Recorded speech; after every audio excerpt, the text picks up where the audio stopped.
পৌষ পার্বণ ও মকর সংক্রান্তির শুভেচ্ছা। কাল ছিল মকর সংক্রান্তি। মকর সংক্রান্তির দিন আমাদের এখানে মা বুড়িমার পুজো হয়।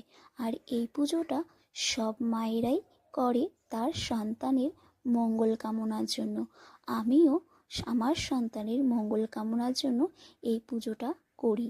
হ্যাঁ, এই পুজোর হয়তো আমি অঞ্জলি নিই না, কারণ সেটা অনেক রাত করে হয়। তো আমার ছেলে এখনও ছোট, সেই কারণে না আমি রাত্রেবেলা অঞ্জলিটা নিই না।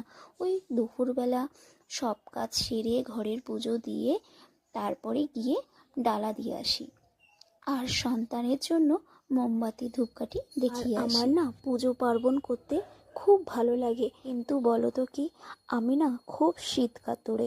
এই শীতে রাত্রেবেলা 7টা-8টার সময় যে পুজো হয়, সেই পুজোটা ওই টাইমের কারণেই না আমি না খুব ভয় পেয়ে যাই যে আমি এত রাত্রেবেলা পুজোর অঞ্জলিটা নেব কিনা বা নিতে পারবো কিনা।